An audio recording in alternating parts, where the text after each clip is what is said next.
JP నోట పవన్ మాట. అసలు జేపీ నారాయణ గారు పవన్ కళ్యాణ్ గారి గురించి ఎందుకు మాట్లాడారు అనేది ఖచ్చితంగా మనం మాట్లాడుకోవాలి. ఎందుకు అంటే పంచాయతీరాజ్ శాఖకు సంబంధించి అన్ని అవార్డులు ఎందుకు వచ్చాయి అనేది అందరూ చెప్పుకోవటం వేరు. రాజకీయాల్లో ధనంతో కాదు బలంతో చేయాలి, ప్రజల మీద సేవా భావంతో పనిచేయాలి అనుకున్న నేతల్లో, ఈ ప్రస్తుత రాజకీయ ఆలోచనలు ఉన్నటువంటి నేతల్లో ఈయన కూడా ఒకళ్ళని చెప్పుకోవచ్చు. కాబట్టి ఖచ్చితంగా ఈయన ఏమన్నారు పవన్ కళ్యాణ్ గారి గురించి అనేది మనం మాట్లాడుకోవాలి.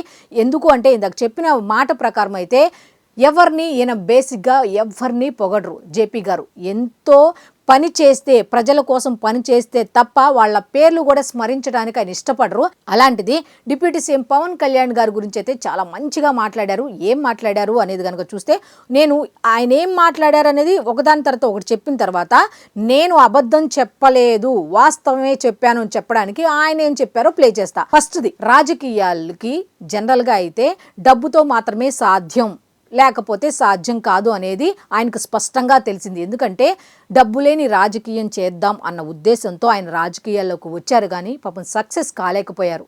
అయితే డబ్బు లేని రాజకీయం అనేది చేయలేము అని తెలుసుకున్నారు ఆయన. సో ఇక పక్కకు వచ్చేసారు. ఆ తర్వాత ఏం జరిగింది అంటే, ఇలాంటి డబ్బు లేని రాజకీయం చేసే నేతలు ఎవరైనా వస్తారా అని చూస్తున్న క్రమంలో ఈ పవన్ కళ్యాణ్ వచ్చి ఇప్పుడు డబ్బు లేని రాజకీయం చేస్తున్నారా అంటే ఎస్ అని ఆయనే సాక్షాత్తు చెప్పారు. ఏ విధంగా అంటే, పంచాయతీరాజ్ శాఖ గనక నిధులు ఇస్తే వాడుకొని వాళ్ళ పబ్బం గడుపుకునే వాళ్ళు మాత్రమే ఇప్పటి వరకు ఉన్నారు.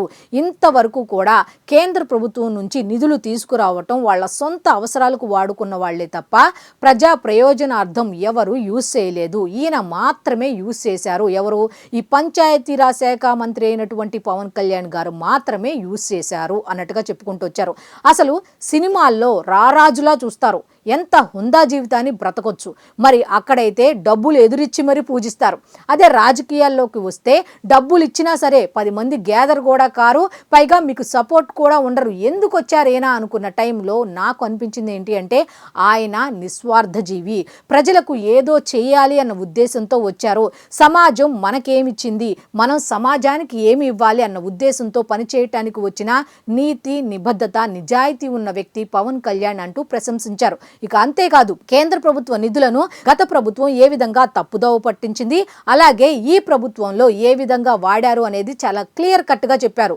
ఆర్థిక సంక్షోభంలో రాష్ట్రంలో ఉన్నప్పుడు కేంద్ర ప్రభుత్వం గనక ఆయా శాఖలకి గనక అమౌంట్ రిలీజ్ చేస్తే, నిధులు రిలీజ్ చేస్తే ఆర్థిక సంక్షోభంలో ఉన్నప్పుడు వాడుకోవటం తప్పదు. కానీ పంచాయతీరాజ్ శాఖకు సంబంధించి నిధులు రాగానే ఆ శాఖకు మాత్రమే వాడారు.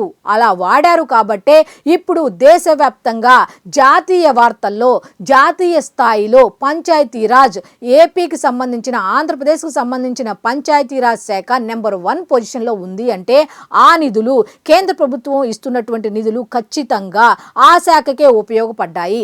గ్రామీణ ప్రాంతాలకు వెళ్తే అన్ని రకాల రోడ్లు వేస్తున్నారు, మౌలిక వస్తువులు కల్పిస్తున్నారు, నీటి వస్తువులు కల్పిస్తున్నారు, అన్ని రకాల సౌకర్యాలు కల్పిస్తున్నారు. కేంద్ర ప్రభుత్వం ఊరికే అంత ఈజీగా నిధులు ఇవ్వదు. ఖచ్చితంగా ఒక నిఘా అనేది ఏర్పాటు చేస్తుంది. ఆ నిధులు వాళ్ళు ఏం చేస్తున్నారు ఏంటి అనే దాని మీద. ఆ నిఘాలో కూడా పంచాయతీరాజ్ శాఖ ఖచ్చితంగా ఆ నిధులు ప్రజలకే వాడుతుంది అనే సర్వేలో కూడా ఈ ఆంధ్రప్రదేశ్ మొదటి స్థానంలో నిలిచింది. అంటే ఇది ఎవరి పనితీరు వల్ల అంటే పంచాయతీరాజ్ శాఖ మంత్రి పవన్ కళ్యాణ్ గారి చొరవ వల్లే ఇదంతా జరిగిందని జేపీ గారే చెప్పిన మాట.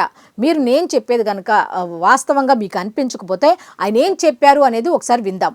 లోతుగా రోజువారీ నాకు తెలియదు, ఎందుకంటే పత్రికలు వగేరా చూడండి నేను. కానీ పవన్ కళ్యాణ్ అని నాకు తెలుసు, నాకు సోదరుడు ఆయన. మంచి మనసుతో వచ్చాను. ఎన్నోసార్లు చెప్పాను, సినిమాల్లో ఉంటే రారాజులాగా ఉంటే డబ్బులు ఇచ్చి మిమ్మల్ని పూజించి చూస్తారు. ఇక్కడ డబ్బులు ఇస్తే కూడా జనం రారు, తిడతారు రోజును. ఆ కష్టానికి ఎందుకు వచ్చారు? అది గ్లామర్ కోసం రాలే ఆయన. ఏదో చేద్దాము, ఈ సమాజం నన్ను పెంచింది, ఈ సమాజానికి మనం చేద్దాము, ఈ రాజకీయాన్ని, పరిపాలన బాగు చేద్దాము, సామాన్యుల న్యాయం ఇద్దామని వచ్చారు. ఓ దీర్ఘకాల పోరాటం. ఇప్పటిదాకా ఆయన వేస్తున్న అడుగులు నిరాడంబరత, నమ్రత, ఉన్నంతలో మరి ఆర్థిక సంక్షోభం ఉన్నా కూడా 10 మందికి మనం కొంత ప్రయత్నం చేయటం. పంచాయతీరాజ్ శాఖ ఉంది కాబట్టి అధికార వికేంద్రీకరణ కోసం గతంలో ఢిల్లీ నుంచి పంచాయతీలకు వెళ్లాల్సిన నిధులను వాళ్ళు పట్టేసుకుని వాళ్ళు ఖర్చు పెట్టేసుకున్నారు. అది రాజ్యాంగ విరుద్ధం, చట్ట విరుద్ధం.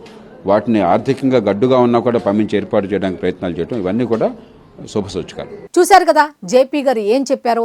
నేను చెప్పేది ఒకటే, పని చేస్తున్న వాళ్ళ గురించి 10 మంది మనం చెప్పుకోవాల్సిన అవసరం ఉంది.